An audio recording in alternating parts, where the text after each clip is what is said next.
A love story from Ye Olde Scot.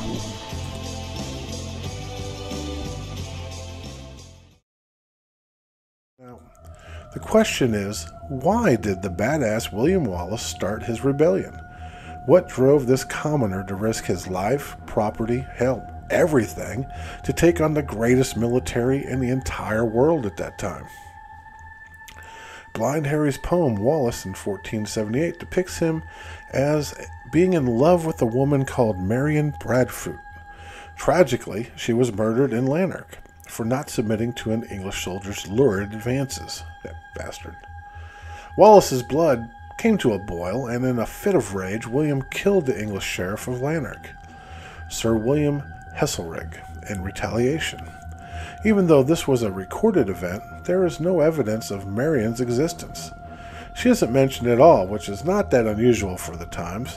Record keeping was sketchy at best, usually left to priests and monks. The English government cared little if the peasants of rural Scotland were recorded or not. Truth is, Wallace, well, he was already a staunch opponent of English occupation before the Lanark incident even occurred. When the rest of the nobility submitted to Edward I's claim of lordship over Scotland in 1291 and again in 1296, William refused. So something like the murder of a loved one could be all that was needed to set off William Wallace. Not caring whether he lived or died now that Marion Bradford was dead, is said to be the reason he began his rebellion, and his carelessness with his own life was the reason he was so successful. You know, a warrior with no fear is a badass, unsurmountable enemy. Now, I prefer to think that he fought the English to avenge a lost love. It's romantic, and, well, you know, I'm a bit of a romantic.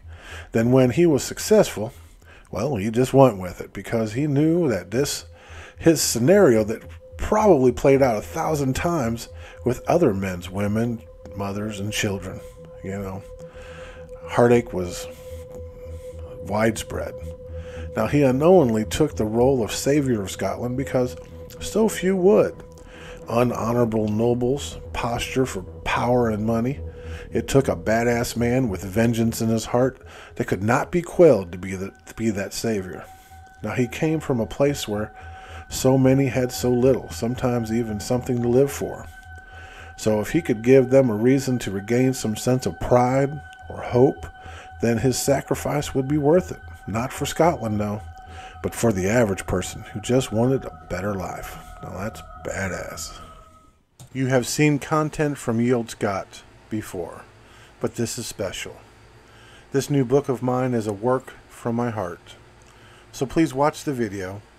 It is my hope that you'll buy the book and love it as much as I do. And thank you for watching Ye Olde Scot.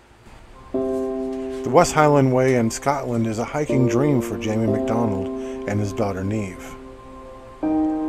His upcoming divorce has made it impossible for him to make ends meet on his inadequate pay as an armored truck driver.